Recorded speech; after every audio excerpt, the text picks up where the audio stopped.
جیسے علماء نے لکھا ہے کہ اگر لاش سے بدبو آ رہی ہے تو پھر جنازے کی ضرورت نہیں، کیونکہ بدبو سے بے عزتی بہت ہے اور جنازے پر نجات موقوف نہیں۔ بس اللہ تعالیٰ مغفرت فرما لیں گے، ایمان لے کے گیا جنازہ ہو یا نہ ہو،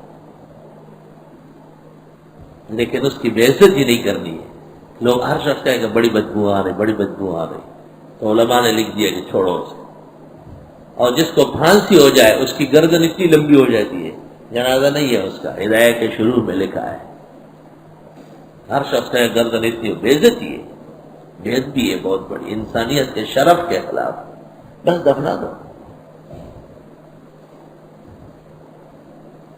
یہ مسائل اہم مہم ہیں، لیکن افسوس ان کا بیان نہ ہونے کے برابر ہے، اس لیے ہر مسئلہ لوگوں کو عجوبہ لگتا ہے۔ فقہ کے معروف مسائل کو لوگ اجنبی نگاہوں سے دیکھتے ہیں۔ بہرحال جنات الٹی سیدھی حرکات کرتے رہتے ہیں، اور شیث علیہ السلام کا جب انتقال ہو گیا،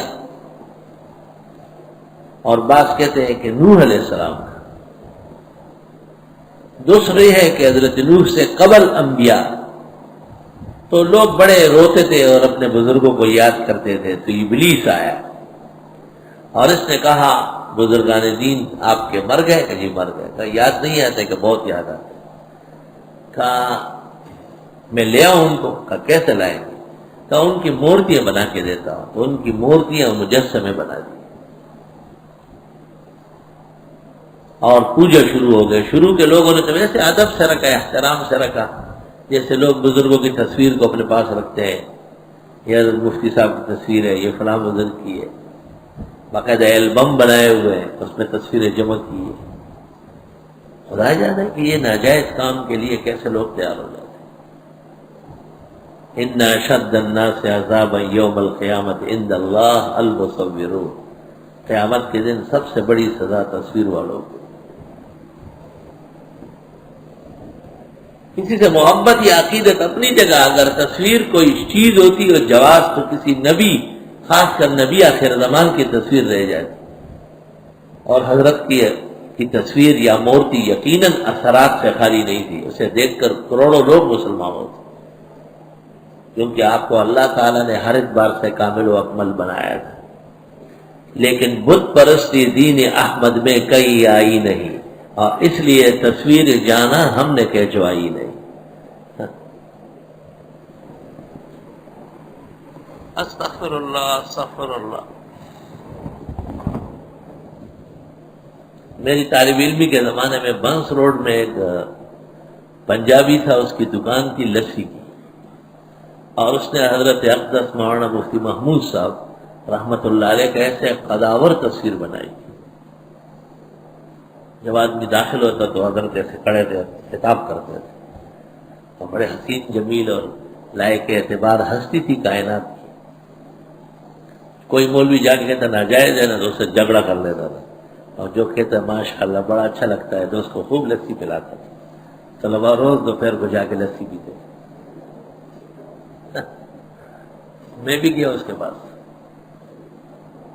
میں طالب علموں سے کہا کہ اس کو توبہ کرواؤں گا، اس نے کہا چھوڑو وہاں ہماری لسی بند کرا دو۔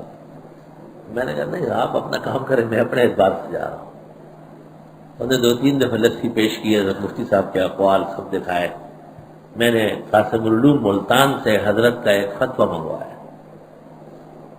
میں نے وہاں کے دارالافتاء سے پتہ کیا کہ حضرت کے کوئی فتویٰ، انہوں نے کہا بہت فتوے ہیں تصویر کے بارے میں۔ میں نے کہا کوئی ایسا فتویٰ بھیجو کہ جس میں کچھ نرمی ہو یا گنجائش ہو، تو انہوں نے ریکارڈ دیکھ کے کہا اس قسم کا کوئی فتویٰ نہیں۔ میں نے کہا تو اب کوئی سخت سے سخت فتویٰ بھیجو، تو پھر میں خود گیا لے آیا۔ خیر ایک دن ایسا آیا کہ اس نے باقاعدہ وہ ہٹایا، اور اس سے اتنی محبت تھی کہ جس دن وہ ہٹایا اس دن دکان بند کر کے مسجد میں روتا رہا، پورا دن روتا رہا، لیکن شریعت کا حکم مان لیا۔ میں نے کہا حضرت سے عقیدت تو دین کا حصہ ہے، تو دین کے نام پر بے دینی کی اجازت کہاں ہے؟ بعض لوگ سمجھتے ہیں کہ شاید ہمارے بعض بزرگ سیاسیات کی وجہ سے اس میں ڈھیلے تھے، اس میں بھی حضرت کی ایک کرامت میں نے دیکھی ہے۔ میں یہیں آ چکا تھا اور دورے کا سال تھا، دورے حدیث کا سال تھا، تو اخبار میں آیا کہ مفتی صاحب بیمار ہے اور جناح اسپتال میں داخل ہوئے۔ 2-3 دن گزر گئے تو ہمارے اس محلے میں ہمارا ایک دوست ہے افتخار بھائی، وہ جناح اسپتال میں ملازم تھا، مجھے کہا مفتی محمود صاحب داخل ہے، ملنا ہے؟ میں نے کہا کیسے ملاؤ گے؟ میں شام کو میں گاڑی لے آؤں۔ شام کو وہ گاڑی لے آیا، میں ساتھ چلا گیا تو 2 افریقی طالب علم تھے بنوری ٹاؤن میں، حسن و حسین تومین جوڑوا تھے، وہ خدمت پر مامور تھے، وہ ہمارے کافی چھوٹے تھے لیکن جانتے تھے اچھی طرح۔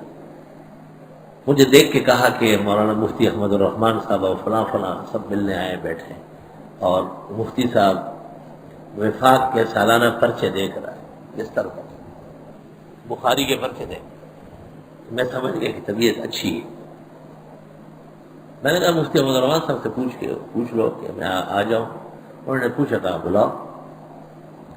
میں جا کے حضرت سے ہاتھ ملایا، بیٹھ گیا، خیریت دریافت کی، فرمایا کل سے یہ فاقہ ہے، آج صبح سے یہ بخاری کے پرچے دے گا۔ تو کچھ دیر جب گزری تو سامنے سیڑھیوں پر صحافی نظر آئے، اخبار نویس، کیمرے باندھے ہوئے ہوتے ایسے ہوتے ہیں۔ تو مفتی صاحب نے پوچھا کہ کون ہے؟ کہا جی وہ اخبار نویس ہے، صحافی لوگ ہیں۔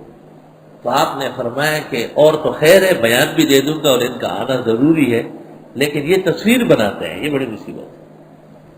تو میں نے اپنے بعض اساتذہ سے سنا تھا کہ مفتی صاحب تصویر بنواتے ہیں اور کچھ نہیں کہتے۔ میرے دل پر بڑا بوجھ تھا کہ ان کے حضرت اپنے زمانے میں مجتہد درجے کے فقیہ تھے۔ تو میں حیران تھا کہ بخاری کا مدرس کیسے جائز کہتے ہیں۔ تو میں نے یکدم پوچھا، میں نے کہا حضرت آپ بھی تصویر کو ناجائز کہتے ہیں؟ تو ایسا کر کے میری طرف کو شیر کی طرف غصے سے دیکھا، کہا انا للہ و انا الیہ راجعون، میرے بارے میں ایسا سوچتے ہو؟